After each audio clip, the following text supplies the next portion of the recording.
안녕하세요. 오늘 알아두면 가장 있어 보이는 경제 또는 정보기술 이야기 단 하나만 골라서 전달드리는 티묵 모닝 2022년 9월 13일자입니다.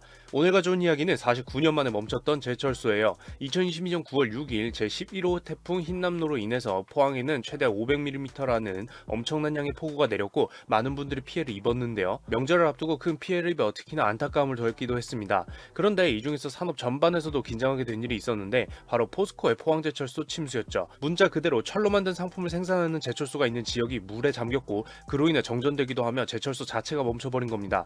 이후로는 앞서 말한 엄청난 양의 비로 냉천이라는 이름의 인근 하천이 넘쳐올라 일대 지역에 물이 차며 침수되었기 때문이었죠. 이로 인해 포항제철소에 존재하는 고로 3기가 모두 다 가동을 멈췄고 이건 포항제철소가 본격적으로 쇳물을 생산한 이후 49년 만에 처음 있는 일이었습니다. 여기서 고로는 현대에 와서 사용하는 용광로를 말하는데요. 높이 10m에서 25m의 생김새가 원통형으로 아주 단단한 광석을 고온으로 녹여 쇳물을 만드는 설비를 뜻합니다. 또는 현장에서는 용광로를 그냥 편하게 모두 고로라고 지칭하기도 해요. 어쨌든 이렇게 광석을 쇳물로 만들어 적절한 크기로 철광석을 뭉쳐주는 것이 현장에서 고로가 하는 일이라고 할 수 있는데요.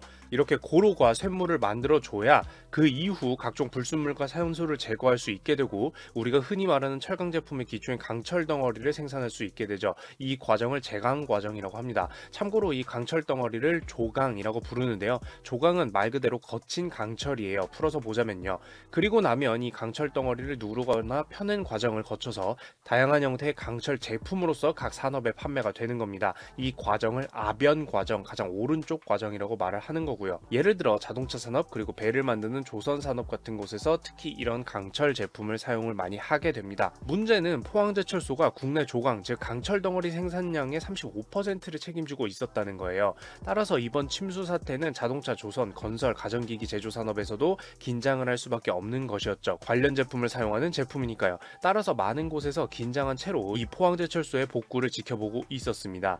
우선 9월 12일까지의 소식에 따르면 13일이면 3개 가동할 것으로 알려져 있긴 합니다. 꼭 빠르게 13일이 아니더라도 이후 금세 재가동될 수 있을 것으로 보고는 있죠. 마지막 남은 제2고로만 재가동을 앞두고 있기 때문이에요. 그러나 이 고로만 재가동된다고 해서 포항제철소가 완전히 되살아나는 것은 아니라는 게 문제인데요. 앞서도 말했지만 철강 산업에서 생산하는 제품인 철강 제품은 고로에서 철광석을 녹이는 일 이외에도 불순물을 제거하고 강철 제품을 만드는 과정이 존재하며 이 부분도 모두 침수되었다가 복구하는 상태이기 때문에 포항제철소 본래 정상적인 철강 제품이 산업에 공급되기까지는 시간이 상당히 더 걸릴 것으로 보이고 있다는 겁니다.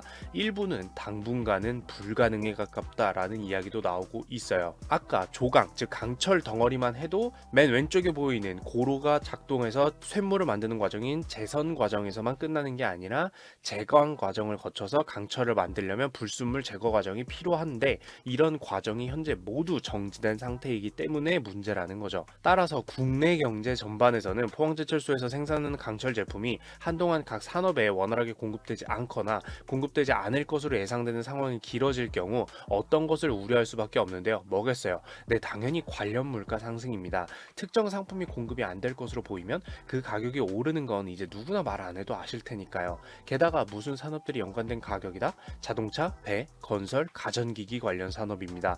이들 가격도 오를 수 있다면 결국 모든 물가 상승이 어느 정도 또 다른 악영향을 끼치지 않을까 우려하는 게 당연하다고 볼 수가 있겠죠. 물론 자동차나 배 이런 것들을 만드는 산업 같은 경우에는 애초에 이런 중요 재료인 강철 제품들을 창고에 충분히 쌓아놓고 생산을 시작하기 때문에 몇 개월 정도는 버틸 수 있다고 하지만요. 그렇다는 얘기는 그 기간 내에 다른 강철 제품 생산처를 찾거나 포항제철소가 충분히 회복되는 것이 필요하다고 볼 수 있겠습니다. 정리하자면 폭우 하천 범람으로 인한 피해는 많은 분들에게 직접적으로 피해를 입히기도 했지만 그에 대비되지 않은 위치의 산업에도 영향을 끼쳐 경제 영향을 통해 많은 사람의 삶에도 영향을 끼칠 가능성을 포항제철소 침수 피해가 보여주고 있습니다. 고로 정상화는 금세 될 것으로 보이지만 다른 공정은 아직 미지수인 상태이기 때문이죠. 오늘도 있어 보이는 경제 정보기술 이야기로 커피 한 잔을 즐기실 수 있도록 준비를 해봤는데요. 도움이 되었으면 좋겠습니다. 이상 티묵이었습니다. 구독과 좋아요와 알람 설정까지 부탁드리도록 하겠습니다. 감사합니다.